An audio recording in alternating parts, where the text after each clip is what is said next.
श्री गणेशाय नमः, श्री सरस्वते नमः, प्रभु श्रीरामचंद्राय नमः। श्रीराम कथा ऐकता सादर, सुख उपजे अपार, इंदू देखता साचार, सिंधू जैसा उचंबळे। पांडुरंगा करू प्रथम नमन दुसरे चरण संतांचे, त्यांच्या कृपाने कथेचा विस्तार बाबाजी सद्गुरूचा तुका। ज्याप्रमाणे चंद्र उगवल्यानंतर समुद्राला भरती येते, त्याप्रमाणे प्रभू रामचंद्राचं चिंतन केलं मनामध्ये उल्हास निर्माण होतो। पुन्हा एकदा वाचून आपण सांगूया। श्रीराम कथा ऐकता सादर, सुख उपजे अपार, इंदू देखता साचार, सिंधू जैसा रामकथा आपण रामायण ऐकलेलं आहे नाही का? 10 महिने 9 महिने रामायण आपण ऐकलेलं आहे। आता रामायण संपलंय, रामायणाचा पुढचा भाग आहे अश्वमेध यज्ञ। घोडा सोडलेला आहे, कारण घोडा सुटला निघाला आणि एका राज्यामध्ये गेलेला आहे। जो राजा घोड्याची वाट पाहत होता, काय नाव राजाच्या? सुमेध नावाचा राजा त्या घोड्याची वाट पाहत होता। आणि तो घोडा सुमेध नावाचा राजा ज्याने खूप तपश्चर्या केली आणि प्रभू रामचंद्राचं दर्शन घडावं अशी ज्याच्या मनात इच्छा होती, त्या ठिकाणी सुमेध राजा तप करत होता। आणि तप करत असताना त्याचं तप घालवण्यासाठी वाया घालण्याचे अनेक उपाय केले इंद्राने, परंतु तिथं तो राजा हरला नाही। देवी प्रसन्न करून येते आणि देवीने सांगितलं की रामाचं दर्शन, रामाच्या घोड्याचं दर्शन झालं की तुझं उत्कर्ष होईल नाही का, तुला मुक्ती मिळेल। आणि म्हणून रामकथा गोड आहे बरं का। अशा प्रकारे या ठिकाणी ग्रंथकर्ते आपल्याला बोलतात की सद्गुरु वर्षता घन, शिष्य सरितेसी आनंद जीवन, की उगवता सूर्य नारायण, अरविंद जेवी विकासती। या ठिकाणी आणि उदाहरण एखादा सद्गुरू भेटावा नाही का, आणि सद्गुरू भेटल्यानंतर त्या सद्गुरूला भेटण्यासाठी अनेक त्याचे सेवक जमतात, शिष्य जमतात। त्याचप्रमाणे जसं सूर्य उगवल्यानंतर अनेक पक्षी किलबिलतात आणि फुलं उमलतात, अशा प्रकारे रामकथा ऐकताना आनंद होतो। ग्रंथकर्ते आपल्याला अनेक दृष्टांत देऊन पटवून सांगू लागले की दुर्बळ अशी सापडे धन, की वनव्यात जळता वर्षे घन, की वसंत काळ देखून वृक्ष जैसे सुफलित। काय सांगितलं, अनेक दृष्टांत दिले नाही का, की त्या ठिकाणी काही झाडं सुकले असतील तर पाऊस पडावा, झाडं गावात प्रफुल्लित होतात नाही का पाऊस पडल्यानंतर। म्हणजे अशा प्रकारे अनेक दृष्टांत देऊन त्याने सांगितले की अशा प्रकारे एखादा गुरु भेटावा, त्याला त्या गुरुला ज्ञान द्यावं, अत्यंत आनंद होतो। म्हणजे अशा प्रकारे त्या ठिकाणी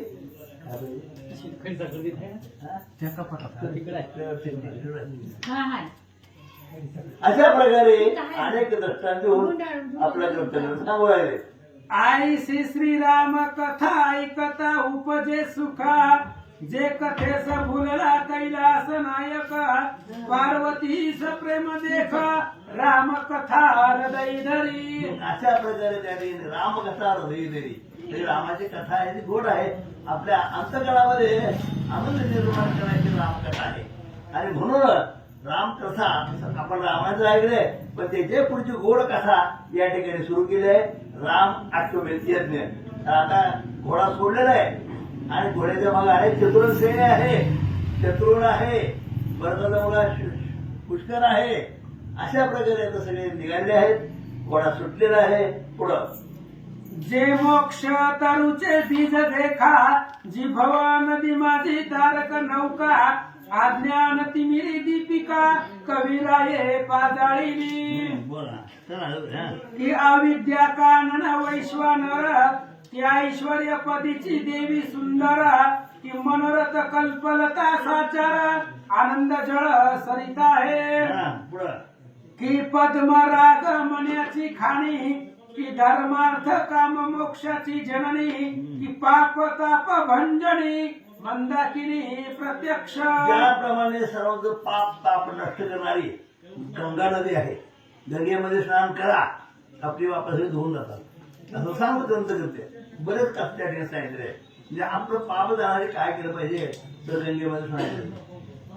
त्यासाठी कुठं जावं लागेल, काशीला जावं लागेल, कारण काशीजवळ गंगा आहे, प्रयाग तीर्थामध्ये गंगा आहे आणि त्या स्नान केल्यानंतर आपले सगळे पाप चुकून न चुकून होत असतच नाही म्हणलं तरी म्हणजे नष्ट होतात असं या ठिकाणी ग्रंथकर्ते बोलतात. श्रीराम कथा अत्यंत पावन श्रवण करीती भाग्यवान 13व्या अध्यायी शत्रुघ्न सुमदराये पूजिला. आता रामकथा आहे ते ऐकलं जसं गंगेतून स्नान केलं तसे पाप धुवून जातात तर रामकथा ऐकल्यानंतर सुद्धा आपले सगळे दोष निघून जातात.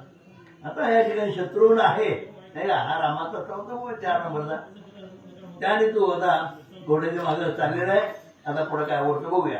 शेष म्हणे वत्स्यायना ऐके पुढील कथानुसंधाना समुदाय शत्रुघ्न कुशल कुशे राम. आता ग्रंथकर्ते म्हणतात अरे बाप पुढची कथा आहे का गोड कथा आहे हा काय कथा आहे पुढं तर म्हणजे त्या ठिकाणी यज्ञाचा घोडा सोडलेला आहे शत्रूला त्या ठिकाणी निघालेला आहे भरताचा मुळा पुष्कळ आहे.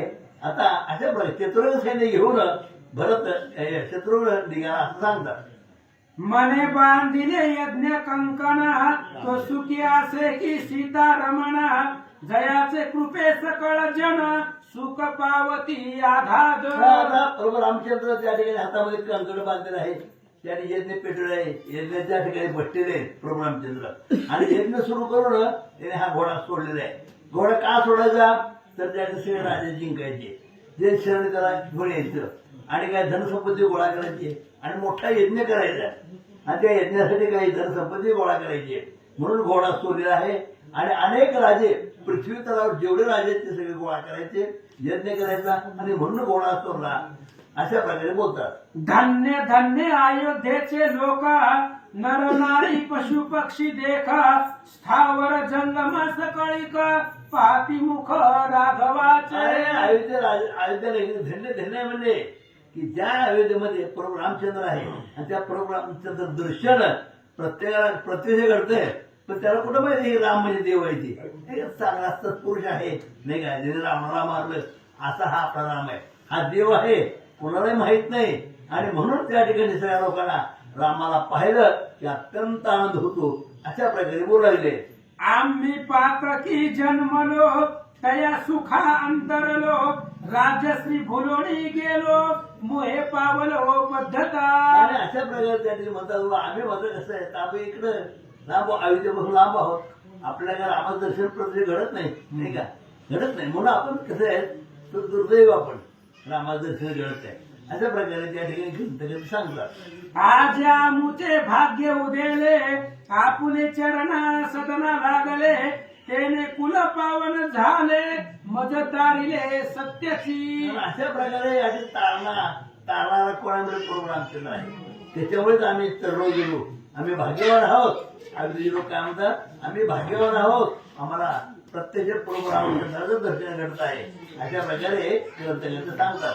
श्रीपतीच्या दर्शना लागी मही मी येतो आपुल्या संगी आई सेवधोडी झाला विरागी राज्य त्यागिले तत्काळ. आणि अशा प्रकारे राज त्याग कोणी केला सुमित्राला त्याने राज्य त्याग केला कधीसाठी आता सुमित्राच्या नगरामध्ये घोडा येऊ लागले नाही का आणि त्याला आनंद झालाय त्याला सगळा त्याग केला आणि अशा प्रकारे त्या ठिकाणी आपल्याला रामाचं दर्शन घडत नाही परंतु रामाचा घोडा आपल्या नगरामध्ये येऊ लागले आणि त्यामुळं आता आपल्याला घोड्यासाठी जावं लागेल म्हणून बोलू लागले.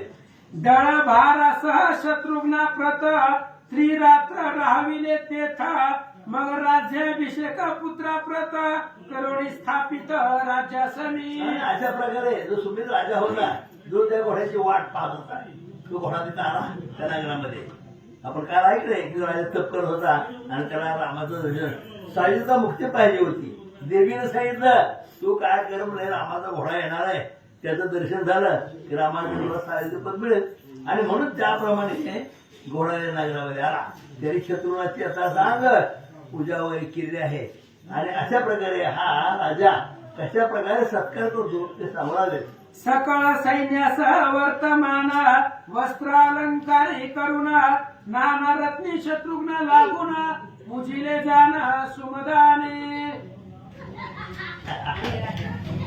चतुरंग दळ भारा सहित सुमेध निघाला समवेत तेने शत्रुघ्न आनंद भरित झाला जाण ते काळी. आता हा शत्रुने आपले शत्रुसेना घेऊन निघालेला आहे आणि तो कुठं नगर प्रदेशाला पूर्ण पृथ्वीराज प्रदेशात करायचे आणि इकडे तो राजा सुभेद राजा आपलं सैन्य घेऊन त्याला भेटण्यात गेलेलं आहे, चाललेलं आहे. आता तो भेट होण्यानंतर काय होतं पण उभ्या ही तू क्या माझी वारू पुढे निघत आला पयशनी तीरा प्रत मागे सकळ कटक धावत अतिवेगे आणि करूया. बघता बघता तो जो घोडा आहे तो सुमेध नावाचा राजा त्याच्या नगरामध्ये आलेला आहे. त्याच्यावर सरस्वतीवर सैन्य आहे आणि त्याच्या स्वागताला तो राजा आपलंही सैन्य घेऊन गेलेला आहे आणि आता कशा प्रकारे स्वागत करतो ते आपण ऐकूया. तव आश्रमी तपोधना पर्ण कुटिके माझी बैसोना मुखे वर्णिती श्रीराम गुण ऐसे अपार देखिले. आणि त्याने काय पाहिलं म्हणजे अनेक ऋषी मुनी होत्या आपापल्या झोपडीमध्ये बसले होते आणि ते रामाचं कौतुक करत होते. हे त्याने ऐकलं. रामाचं गुण कसं राहतात त्या ऋषीमुळे कसं केलं ते त्याने ऐकलंय असं सांगू लागले. कोणी वेद घोष करीती कोणी नासागरी दृष्टी ठेविती कोणी नेत्र झाकोणी बैसती श्रीराम ध्यानी आता त्या निवासना. ठिकाणी जे जे ऋषीमुनी आले होते ते ऋषीमुनी कशात म्हणले काय ध्यानस्थ बसले आहेत, काय डोळे झाकून तप करतायत नाही का, काय नामघोष करतायत. अशा प्रकारे त्या ठिकाणी जे जे युवक बसलेले आहेत त्या ठिकाणी सांगून राहिले. कोणी अग्निहोत्र केले धारण कोणी करीती धूम्रपान कोणी एकपदी उभे राहून भगवत ध्यान करीता. म्हणजे जे ऋषीमुनी त्या ठिकाणी होते ते कसे बसले होते, काही डोळे झाकून बसले होते, काही नामस्मरण करत होते, काही जयघोष करत होते, काही एका पायावर उभा राहून चिंतन करत होते. आणि अशा प्रकारे चिंतन करणारे ऋषीमुनी आपापल्या झोपडीमध्ये त्या ठिकाणी कशा प्रकारे तप करत होते त्या ठिकाणी ग्रंथकर्त्याला सांगितलेलं आहे.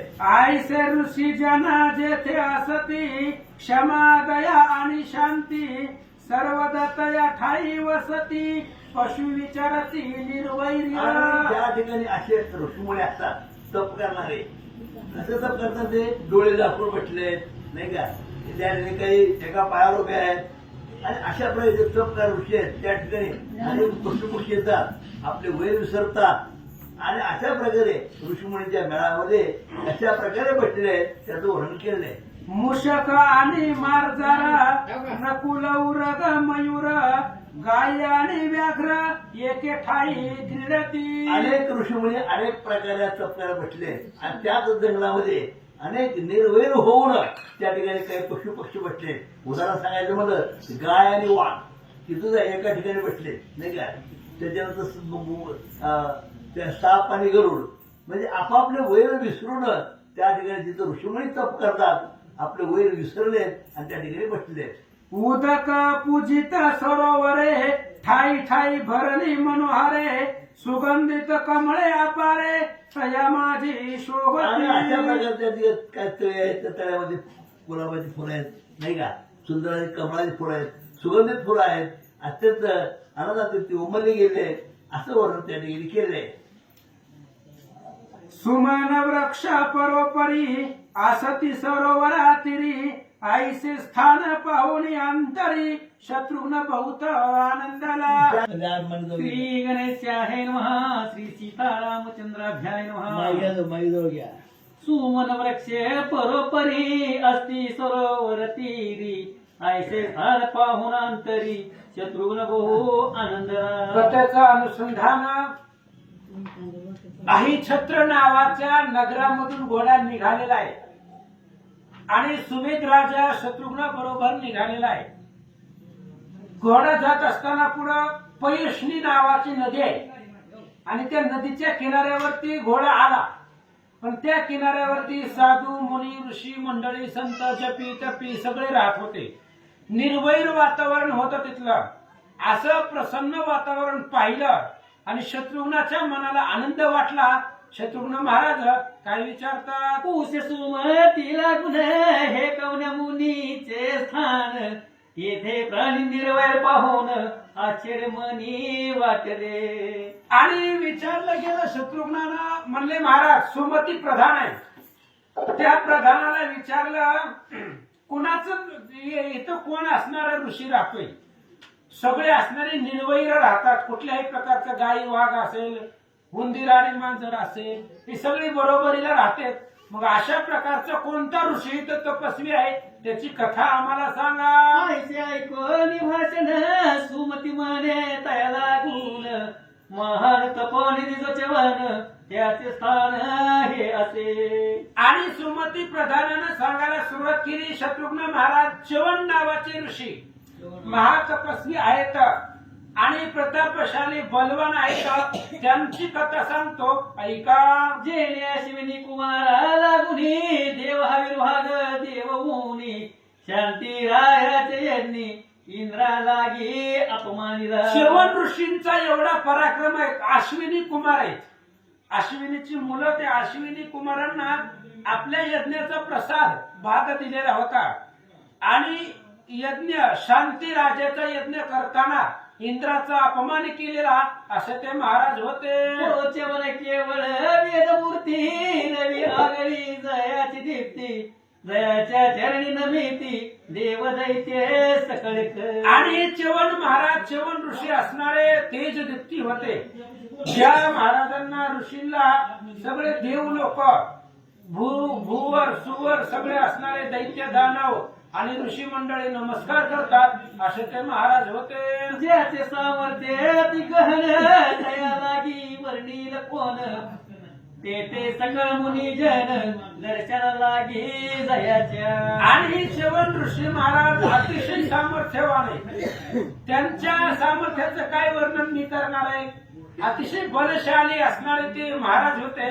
तपस्वी होते. असं सुमती नावाचा प्रधान शत्रुघ्नाला सांगू लागला. ऐशी ऋषीची स्तुती ऐकून पुनरेपी म्हणे शत्रुघ्न सुमते तो बद लागून ऋषी प्रताप निवेदी. आणि अशा प्रकारे सुमतीनं सांगितल्याबरोबर शत्रुघ्नाने विचारलं. सुमती प्रधान सगळी कथा सांग म्हणले. तुझी सांगायला ती शॉर्टकट मध्ये सांगायला मला समूळ ऐकायचे. त्या च्यवन ऋषीचा काय प्रताप आहे त्यांची कथा मला व्यवस्थित सांग. ऐकून शत्रुघ्नाचे भाषण सुमते वदे तया लागून ब्रह्मवंशा माझी प्रभुनामे करून प्रख्यात झाला ऋषीवर्य. आणि मग सांगायला सुरुवात केली की च्यवन ऋषी कोण आहे त्याचं सामर्थ्य किती आहे. तर सुमती नावाचा प्रधान सांगू लागला. ब्रह्मवंशामध्ये ब्रह्मदेवाच्या कुळामध्ये भृगु नावाचे ऋषी अतिशय श्रेष्ठ आणि ते भृगु महाराज जन्माला आले. तो कोणी काळी अरण्यासी गेला समिधा आणावयासी तो मागे पर्णकुटिकेसी अनंत एक घोडावला. आणि ते असणारे भृगु ऋषी आपल्या याच नदीच्या किनाऱ्यावरती सगळ्या परिवारासहित शिष्य मंडळी सहित ऋषी मंडळी सहित राहत होते. पण एक दिवस भृगु महाराज समिधा आणण्यासाठी वनामध्ये गेले आणि वनामध्ये गेल्यानंतर इकडे आश्रमाकडं एक आकांत संकट ओढवलं. कोणतं. यज्ञाचा करावया विध्वंस दुर्मना नामा पातळ राक्षस पाहून ऋषी समुदयास कराव्या घरास धावला. आणि त्यावेळेस ते असणाऱ्या ऋषींचा वध करण्यासाठी ऋषींना मारण्यासाठी यज्ञाचा विध्वंस करण्यासाठी दुर्नाम नावाचा राक्षस त्या ठिकाणी असणाऱ्या त्या नदीच्या किनाऱ्यावरती म्हणजे त्या भृगु ऋषीच्या आश्रमामध्ये तो आला. तयाची गर्जना श्रवणी येत झाले सकळ भयभीत म्हणती काय कसमात संकट आले न कळपय. आणि ती असणाऱ्या दुर्नाम राक्षसाचा आवाज गर्जना ऐकली आणि बाकीचे सगळे ऋषी मंडळी घाबरले. भीती वाटायला लागली त्यांना. कारण हे असणारा राक्षस आहे आणि अचानक काय संकट आलं म्हणून सगळे ऋषी मंडळी दुःखी झाले. राक्षस दीर्घ स्वरे करून म्हणे कोटे रे प्रभू मोनी ऐसे पुषे शिष्य लागूनी परितया वदनी शब्द नाहीये. राक्षसाने विचारलं कुठे गेलाय म्हणले तुमचा महाराज सांगा लवकर. आताच्या आता जाऊन त्याला मारतो. कुठं बी गेला असेल तिथला पत्ता सांगा मला. पण शिष्य मंडळी आपल्या गुरुचं नाव कशाला सांगतील. कोणी सांगितलं नाहीये. तो विचारत होता राक्षस पण शिष्य मंडळी बोलली नाही. काय झालं. पुनरपी म्हणे तयासी ऋषी पत्नी दावारे बससी वारंवार पुस्त शिष्यासी उत्तर न देता पळाले.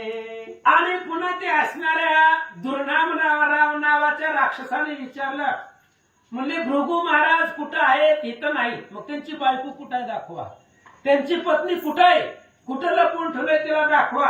आता ऋषी मंडळी शिष्य मंडळी त्यांनी सांगितले नाही, ते घाबरून पळून गेले. राक्षस काय करतो, म्हणतो निशाचे जाण अग्नी समीप येऊन म्हणे हे त्रिपाद प्रसन्न वदन दावी मला लागून ऋषी पत्नी. आणि मग ज्या वेळेस ऋषी मंडळी काहीच न बोलता पळून गेले शिष्य मंडळी, त्यावेळेस ती दुर्नाम नावाचा राक्षस अग्नीच्या जवळ आला आणि अग्नीला विचारलं, महाराज सांगा म्हणले ऋषीची बायको कुठं तू जरी मजन दाविसी तरी आताच वदीन तुझसी ऐकता ऐशा वचनासी भयभीत झाला द्विशीर्ष. आणि त्यावेळेस ते असणाऱ्या राक्षसाने सांगितलं, अग्नी महाराज मी शांततेने विचारतोय, ह्या भृगु ऋषीची बायको कुठं लपवली सांगा, जर तू सांगितलं नाही तर तुला दंड करील मारील. त्यावेळेस घाबरला अग्नी, अग्नीचं काही चालत नव्हे राक्षसापुढं, आणि अग्नी घाबरला आणि काय म्हणतो, मग राक्षस धाके अग्नी धाविता झाला ऋषी पत्नी शेवटी होती गर्भिणी पर्णकुटी के माझारी. अग्नी घाबरला त्या राक्षसाला आणि अग्नीने सांगितलं त्या झोपडीमध्ये ऋषीची बायको आहे म्हणली आतमध्ये. आणि असं अग्निदेवाने सांगितल्याबरोबर ते राक्षस त्या झोपडीकडे गेला, पण आतमध्ये ती भृगु ऋषीची बायको गर्भवती होती. निशाचे ऋषी पत्नी सह घेऊन गेला वनास करी ती झाडी बहु आक्रोश परी कोणी न ऐके. त्यावेळेस ते असणाऱ्या ऋषीची पत्नी, त्या राक्षसानं त्या पत्नीला घेतलं भृगु ऋषीच्या मंडळीला आणि अरण्यामध्ये घेऊन गेला. बिचारी एकटी होती, गर्भवती होती, आक्रोश करू लागली, दुःख करू लागली, रडू लागली, पण कोणीही मदतीला येत नव्हता. तेव्हा काय झालं, धावा धावा होत पोधन मजने तो पिशिताशन ऐशी आक्रोश करी उधन नव्हतो दैत्य काय मध्ये. आणि त्यावेळेस ती भृगु ऋषीची पत्नी धावा करू लागली, वाचवण्यासाठी बोलवू लागली, पण कोणीही त्या वनामध्ये नव्हतं, अरण्यामध्ये नव्हतं. सगळी ऋषी मंडळी शिष्य मंडळी पळून गेलेली होती. कोणीही येत नसलेलं पाहिलं. त्यावेळेस ती राक्षस त्या स्त्रीला काय म्हणतो, हे स्त्रिये तू काय कारण शोक करी सांग मला लागून तुझे सर्व मनोरथ मी पूर्वीन सत्य घेणे भाक माझी. त्या राक्षसाने सांगितलं त्या स्त्रीला, का म्हणली आरडायला ओरडायला लागली, मी तुला काही करणार नाही, माझं त्या भृगु महाराजा बरोबर वैर आहे, ती नव्हता म्हणून तुला उचलून आणले, काही मी तुला त्रास देणार नाही, दुःख देणार नाही, का आक्रोश करायला लागली असं त्या स्त्रीला राक्षसी विचारू लागला. किया माझारी गर्भ त्रास पाओनी उदरी बाहेर पडला त्या अवसरी राक्षस नाशा कारणे. आणि त्या ऋषीची मंडळी भृगु महाराजांची मंडळी गर्भवती होती आणि राक्षस तिला उचलून घेऊन जात असताना गर्भाला त्रास झाला आणि ते असणारा गर्भ लेकरू ते असणाऱ्या गर्भ पोटातून बाहेर पडला. काय झालं, सिहिणी उदरीचा गर्भ झालं सुटता देख करी लागून त्याचे काय गंडस्थळ विधारून घेत प्राण तयाचा. आणि ते असणारं लेकरू बाहेर पोटामधून बाहेर आल्याबरोबर त्या गर्भानं लेकरानं त्या राक्षसाला मारून टाकलं. जसं सिंहाचं पिल्लू किती जरी लहान असलं तरी मोठे मोठे हत्तीला विदारण करून टाकतं, मारून टाकतं.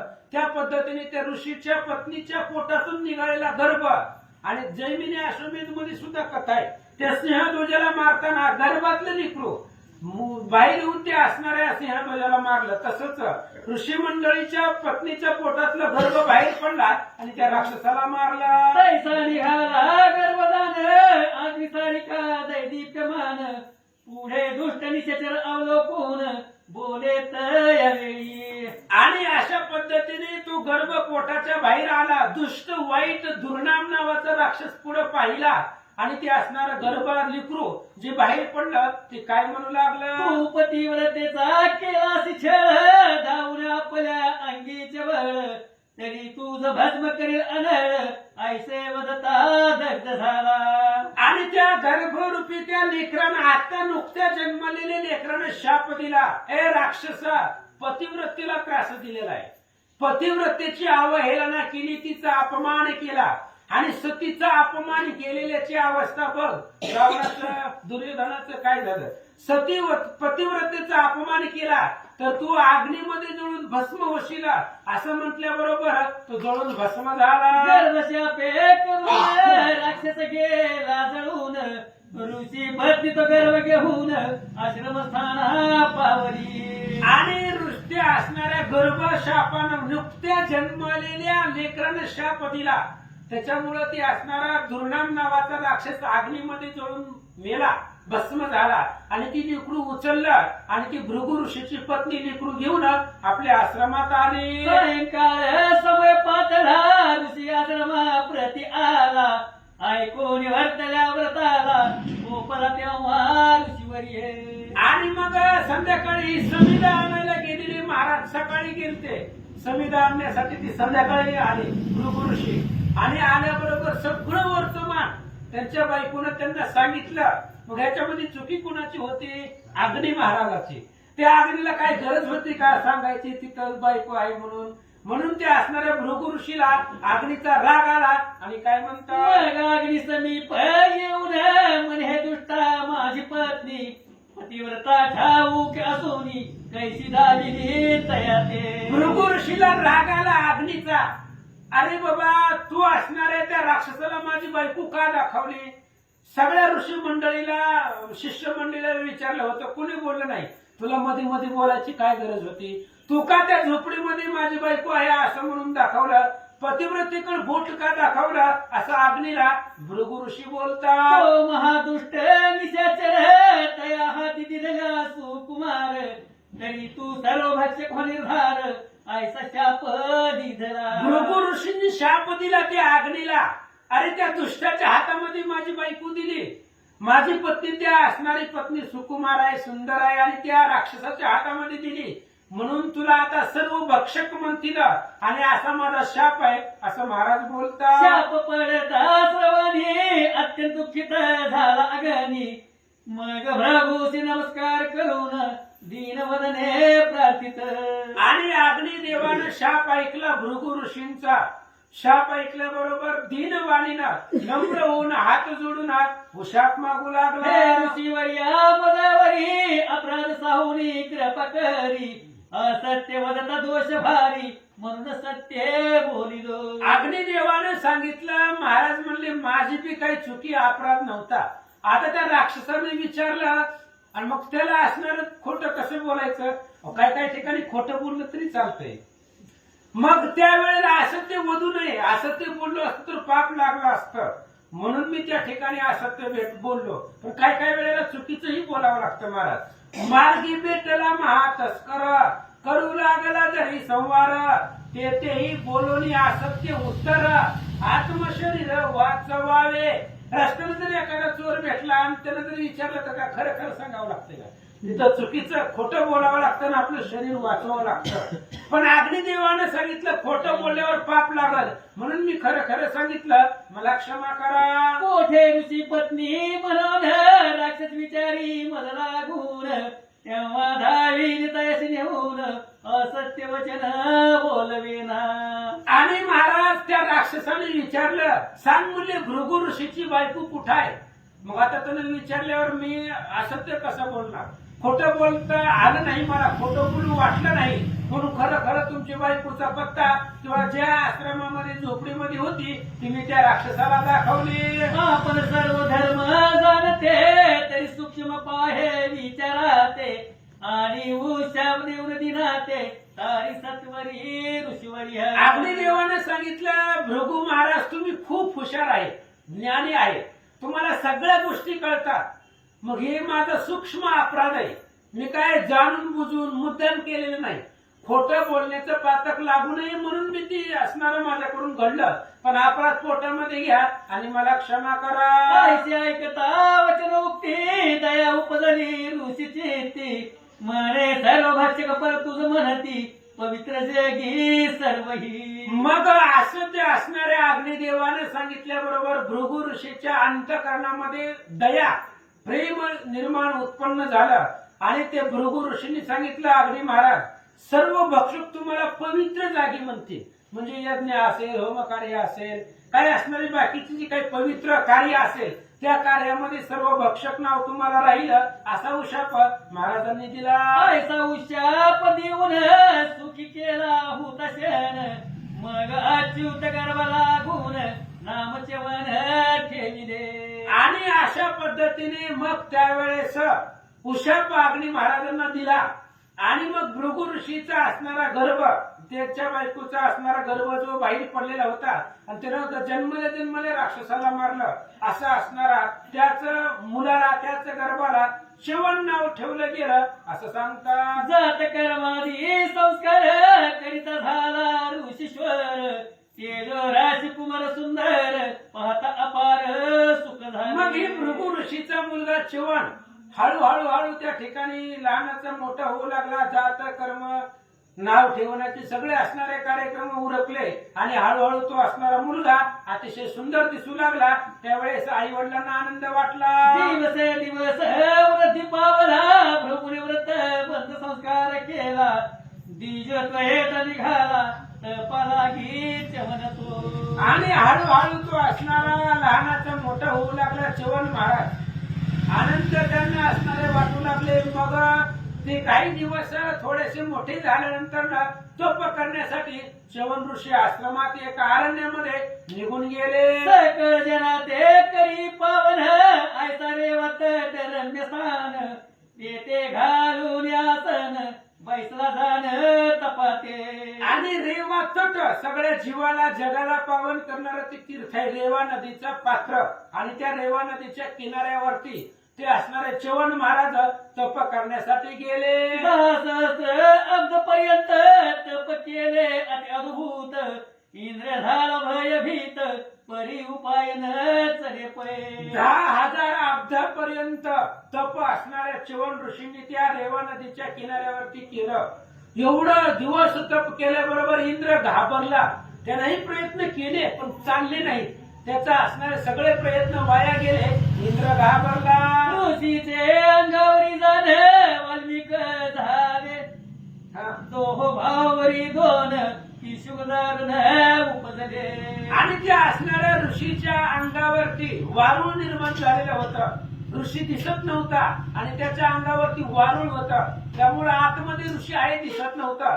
दोन्ही हातावरती किंशुक नावाची झाडं त्या हातावरती तपश्चर्याच्या सामर्थ्यानं निर्माण झालेली होती. असा अद्भुत तप महाराजांनी केलं. वृक्षाच्या अंगप्रती मृग येऊन अंग घासी परी आत ऋषी धावे कोणा नशपै. आणि अशा पद्धतीने मग ऋषी मंडळी त्या ऋषीने एवढं तप केलं. एकतर अंगाभोवती वारुळ आणि हातावरती झाडं त्याला फुलं लागलेली. पक्षी येत होते त्या झाडावरती खेळत होते. पण याच्या आतमध्ये कुणीतरी आहे हे कुणाला माहितीच नव्हतं आणि दिसतही नव्हतं. शर्यती राजा एक दिन कुटुंब सहतीर्थाला गुण फिरता पावला च्यवन स्थान सकल सेने समवेत.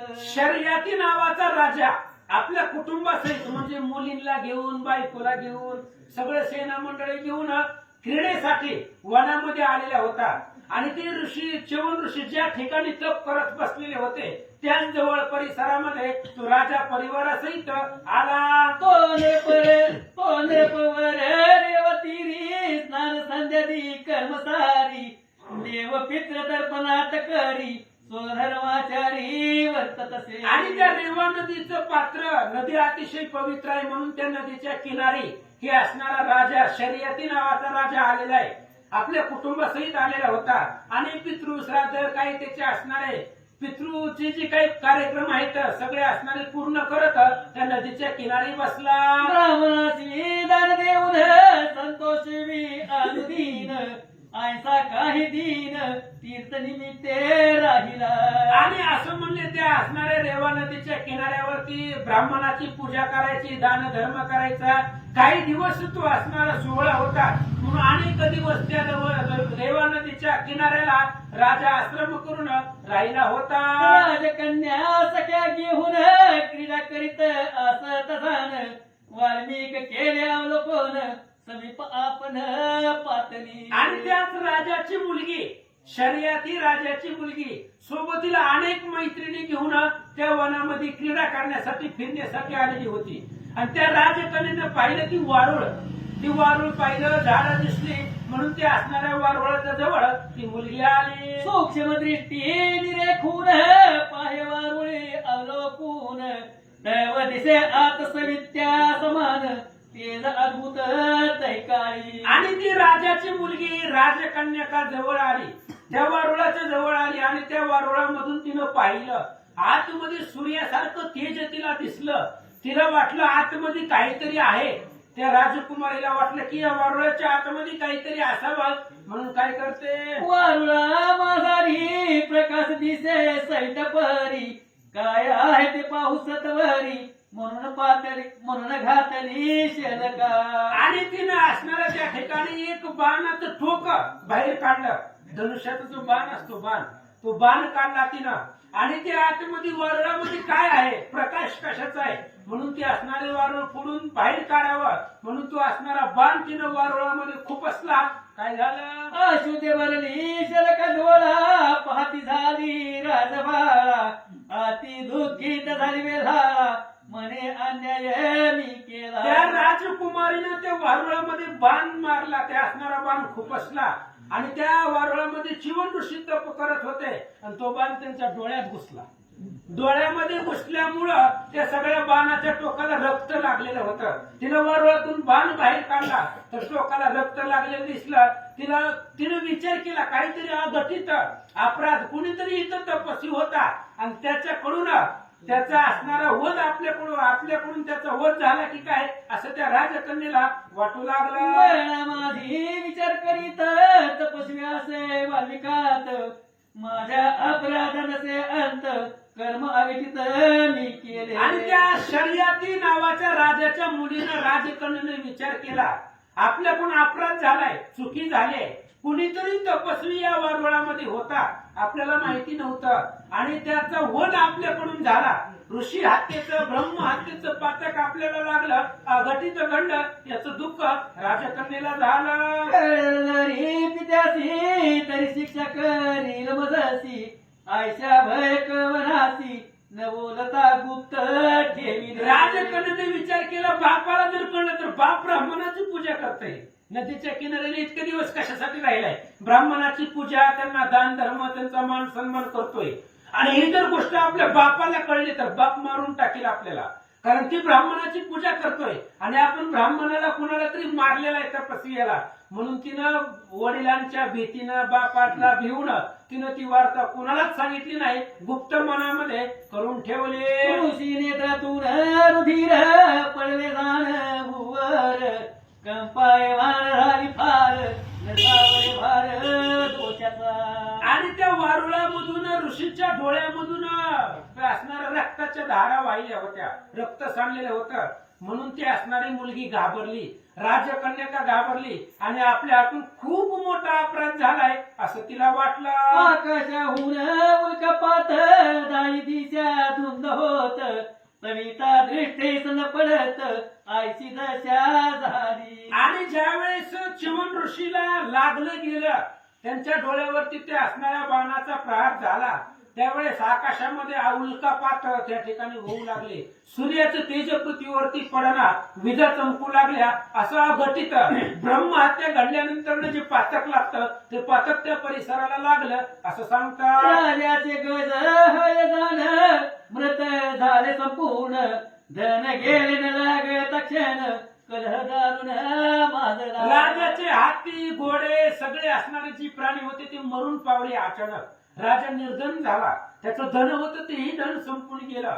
मग अचानक कमी कालावधीमध्ये एवढं सगळं घडलं म्हणून राजालाही आश्चर्य वाटू लागलं. राजावरी शत्रू पळत म्हणू पुत्र झाला भयभीत काय काय अनर्थ होत न कळे गती कौनासी. आणि वासणारा मनुपुत्र तो त्या ठिकाणी भयभीत झाला. राज्यावरती शत्रूने आक्रमण केलं, राज्यही गेलं, हाती घोडे मेले, धनही जवळचं संपलं. मग एवढं अचानक सगळं झालं त्याच्यामुळं तो विचार करू लागला. मनी विचारित काय नेमान्य जन्म अर्धित भोगणे आहे की संचित अथवा तपस्वी खेळला. मग त्या राजाने विचार केला काय अपराध आपल्याकडून घडला असावा. आपण तरी सत्कर्म करत होतो नदीच्या किनाऱ्यावरती, पुण्याचं काम करत होतो. मग अचानक काय आपल्याकडून अपराध घडला असावा. जाऊ दे म्हणले, मागच्या जन्मीचं काहीतरी असेल, पाठीमागचंही भोग असेल आपल्याला, आपल्या नशिबामध्ये दुःखच आहे, किंवा कुणीतरी ऋषीचा तपस्वीचा घात आपल्याकडून झाला की काय, असं त्या राजाला वाटू लागलं. किंवा शूद्र बैसला तपासी नीच करती वीरभोशासी, देवाचा विर्भाग देवासी न मिळता हे घडेल की. मग असं कशामुळे घडलं? अचानकच प्रलय निर्माण होण्यासारखं. वेद घोष असणारी ऋषी मंडळी करतात, क्षुद्र तपश्चर्या करत असेल किंवा देवानं केलेल्या यज्ञाचा भाग त्यांना मिळत नसेल तर अशा गोष्टी घडतात असा विचार राजा करू लागला. अशा प्रकारे करी विचार परी न कळे सचार, कन्येने केला अनर्थ थोर न कळे दया लागुनी. मग राजा शोध घेऊ लागला. या 4-5 दिवसामध्ये आपल्याकडून काय घडलंय, आपल्या परिवाराकडून, आपल्या गावातल्या लोकांकडून कुणाकडून काय अपराध घडलाय का या 4-5 दिवसामध्ये. पण आपल्याच मुलीनं एका असणाऱ्या साधू मुलीला मारलेला आहे किंवा त्याच्या डोळ्यामध्ये बाण खुपसलेला आहे, हे राजाला माहितीच नव्हतं असं सांगतात. मग गुप्त रूपे करून करिता दोषाचे शोधन, कन्याच्या सख्या सांगती येऊन कैलात बोधन दुहितेने. मग राजानं गुप्त शोध घेतला CIDच्या रूपामध्ये, गुपचूप शांतपणे. आपण गेलेल्या दिवसापासून त्या वनामध्ये काय काय घडलं बारीक राजानं लक्ष देऊन शोध घेतल्यानंतर ना, त्या राजकन्याच्या ज्या मैत्रिणी होत्या त्या मैत्रिणीने सांगितलं की तुमच्या मुलीनं असं असं केलेलं आहे. आम्ही सगळेजण गेलो होतो आणि एक वारुळ होतं, तुमच्या मुलीनं ते बाण वारुळामध्ये गुपसला आणि रक्तच बाहेर पडलं. ही सगळी कथा त्या राजकन्याच्या मैत्रिणीनं राजाला सांगितले. कुमारिकेचा अपराध हारायसी लागला शोध, म्हणे हे पापी आघात काय करावे येसी. आणि मग शेवटी आता राजानं शोध घेतलं की आपल्याच मुलीचा अपराध आहे. आपल्या मुलीने एका तपस्वियाला मारलेला आहे, त्याची असणारी हत्या त्या वारुळामध्ये केलेली आहे असं राजाला वाटलं. म्हणून पापीने, त्या आपल्या मुलीला पापीने शब्द वापरला. काय पापीने? अरे मी साधू लोकांचा मान करतोय, त्यांची पूजा करतोय आणि तू साधूला त्रास दिला असं राजा बोलू लागला. अति दुःखित नृपवर त्या वाल्मिकापासी गेला सत्वर, करिता झाला नमस्कार म्हणे त्राता तुझ्या आधी. मग राजाला पश्चाताप झाला. जाऊ द्या म्हणले, आता जे घडू नये ते घडले, जे घडायचं नव्हतं ते घडून गेलं. आता मुलींना हाणण्यात, मारण्यात किंवा तिलाही दोष देण्यामध्ये तिनं काय मुद्दाम केलंय का? जाणून बुजून तिच्याकडून अपराध घडलाय. जाऊ दे म्हणले, आता पुन्हा त्या वारुळापाशी तो असणारा राजा आला, हात जोडले आणि महाराजांची स्तुतीस्तवन करू लागला. हे ऋषीश्वर समर्थ मी समोर आलो दीन वचन, तोषले म्हणेच अंतकरण, मग म्हणे तय लागून ऐक वचन हे माझे. आणि मग त्यावेळेस त्या असणाऱ्या राजानं स्तुती केली आणि च्यवन ऋषी महाराजांनी ते असणाऱ्या राजाचं उदारयुक्त अंतकरणाचं स्तुतीचं बोलणं ऐकलं. त्यावेळेस च्यवन महाराजाचं अंतकरण प्रसन्न झालं आणि काय म्हणतात? तव कन्येने मम चक्षुषी फोडले घालून शाला केसी, या अपराध तव राजासी अपाय घडती जाणपा. आणि च्यवन ऋषीने वारुळामधून सांगितलं, राजा तुझ्या नगरामध्ये एवढे उल्कापात, एवढं असणारं अपाय जे घडले या 4-5 दिवसामध्ये, त्याचं कारण म्हणजे तुझ्या मुलीनं एक बाणाचं टोक मारून ह्या वरुळामध्ये घालून माझा डोळा फोडला, माझ्या डोळ्याला जखम केली आणि या अपराधामुळं तुझ्या नगरामध्ये एवढं सगळं असणारी संकट आली असं महाराज सांगतात. जरी ह्या अनर्थाची शांती व्हावी ऐसी तुझी मती, तरी इच्छित देई मदपती तेने पावसी सुखाते. च्यवन महाराजांनी सांगितलं, राजा तुला या सगळ्या संकटामधून जर पार व्हायचं असेल, ही सगळी संकट जर बाजूला करायची असतील तर माझा अपराध तुझ्या मुलीने केलेला आहे. त्यामुळे मला जी इच्छा आहे ती जर तू दिलं तर तू संकटामधून मुक्त होशील. म्हणून मला जे पाहिजे ते दे. आता महाराजाला काय पाहिजे हो? तुझी कन्या मला लागून देऊन करी कन्यादान, न ऐकसी तरी जळून भस्म करीन क्षण मात्रे. आणि च्यवन ऋषींनी सांगितलं, हे बघ, ज्या मुलीनं अपराध केलेला आहे ती मुलगी मला दान करून टाक, म्हणजे तिचं लग्न माझ्या बरोबर लावू दे आणि तुझ्या मुलीचं कन्यादान मला प्राप्त करून दे असं च्यवन ऋषी राजाला बोलतात. आई सीताची वचनोक्ती ऐकून राजा दुःखीत आणती परी सकल कुसुक पावती म्हणून मती दृढ केली. आता राजाला ही सोयरीक पसंत नव्हती महाराज. राजा कुठं आहे? त्रिभुवनाचा स्वामी असतो राजा आणि आपली मुलगी झोपडीत राहणाऱ्याला द्यायची. त्याला पसंत नव्हतं ते स्थळ, ते वचन मान्य नव्हतं. पण काय करावं, सगळ्या लोकांच्या असणाऱ्या हिताचा प्रश्न होता. जर आपण मुलगी नाही दिली तर अनेक लोकांचं नुकसान होणार आहे. म्हणूनच सरळ जग कल्याणासाठी आपली मुलगी त्या ऋषीला देण्याचा निर्णय राजाने केला. मग तुही ते लागून केली ऋषीस अर्पण येता विधी करून लग्न दुःखित मने निघाला. असं म्हणले मग राजानं नाही विलाजानं इच्छा नसताना सुद्धा त्या असणाऱ्या ऋषीला आपली मुलगी देऊन टाकली, कन्यादान केलं आणि जड पावलानं दुःखित अंतकरणानं राजा तिथून निघून गेला.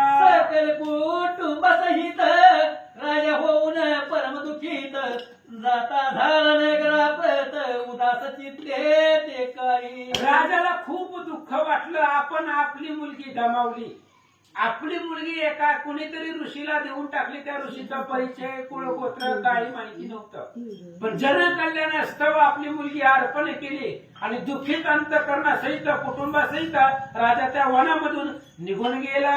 सकळ अनर्थ दूर झाले शत्रू संपूर्ण निभाले राजहण सर्व प्राप्त झाले सुख पावले सगळीक. सगळं अनर्थ टळला. त्या ऋषीच्या असणाऱ्या ऋषीची कृपा झाली. त्याच्यामुळे त्याचं मन प्रसन्न झालं. सगळं दुःख टळलं. शत्रू जे होते परचक्र होतं ते संपलं गेलं. लोक आनंदानं नांदू लागली असं महाराज सांगतात. आता पुरी अध्याय कथन अश्विनी कुमार अश्विनी येऊन चवनाला करतील तरुण दोही स्नान करून. आता पुढच्या अध्यायामध्ये काय होणार आहे? हे च्यवन ऋषी जी आहे ती म्हातारा आहे आणि जरा असणारे शरीर आहे, डोळ्यांना आंधळा आहे. मग अश्विनी कुमार येतील आणि त्या च्यवन ऋषीला तरुण करतील, दिव्य दृष्टी देतील. ही कथा पुढच्या अध्यायात ऐका. ती कथा ती सुरस श्रुती स्वस्त करून मानस श्रवण करावी सावकाश दत्तदास प्रार्थितसे. ग्रंथ करते विष्णू बल्लाळ मुख्य नाव आहे, पण दत्तात्रेयांचे सेवक आहे म्हणून दत्तदास प्रार्थना करतायत. श्रोत्यांनो, पुढची कथा सुंदर आहे, खूप खूप गोड आहे आणि ती असणारी कथा आता लक्षपूर्वक ऐका. श्री पद्मपुराणे पाठाखंडे शेषवासायन संवादे रामाश्वमेध च्यवन विवाहो नाम चतुर्दशमध्याय सीतारामचंद्र कुंडली कवचारी विठ्ठल श्री ज्ञानदेव तुकाराम पंढरीनाथ भगवान की जय.